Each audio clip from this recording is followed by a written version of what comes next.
Assalamualaikum warahmatullahi wabarakatuh. Halo sahabat perdana, di video kali ini kita akan membahas tentang cermin cekung, yaitu cara cepat menghafal letak dan sifat bayangan.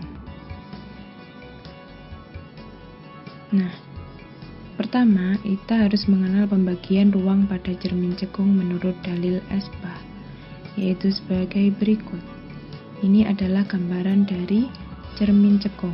Ada titik F, 2F, dan cermin.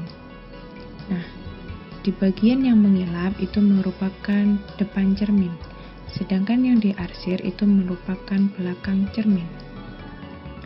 Menurut Esbah, ruang di antara cermin dan titik F itu adalah ruang 1, dan di antara titik F dan 2F itu adalah ruang 2. Selanjutnya, lebih dari titik 2F itu adalah ruang ketiga, dan yang di belakang cermin itu adalah ruang 4. Nah, jadi dapat kita simpulkan bahwa ruang 1, 2, dan 3 itu berada di depan cermin. Sedangkan ruang yang keempat itu berada di belakang cermin.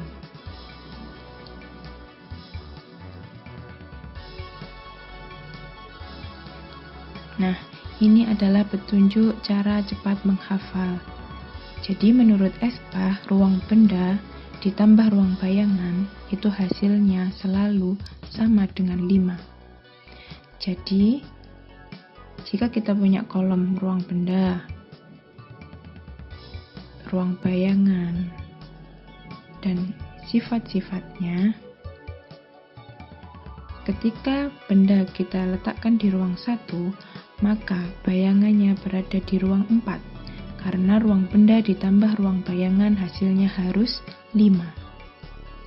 Selanjutnya sifat bayangan berikutnya yaitu bayangan berada di depan cermin atau di ruang 1, 2, dan 3 itu bersifat nyata dan terbalik. Sedangkan bayangan berada di belakang cermin atau yang berada di ruang 4 itu bersifat maya dan tegak.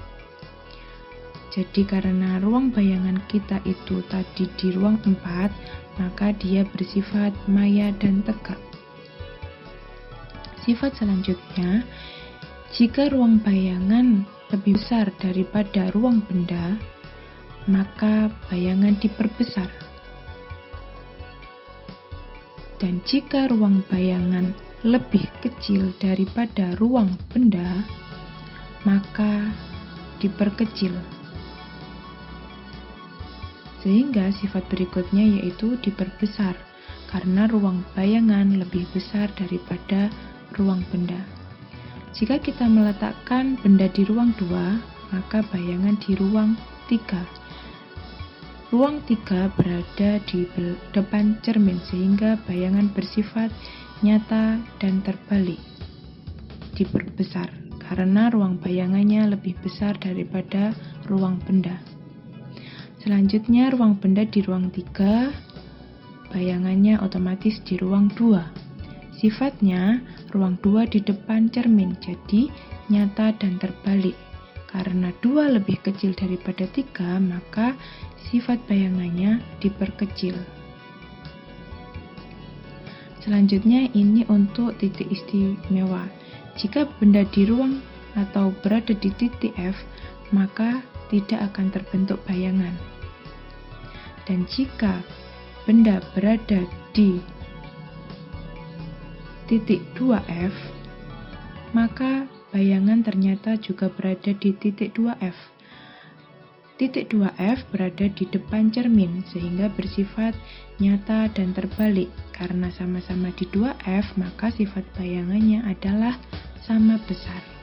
Mudah bukan?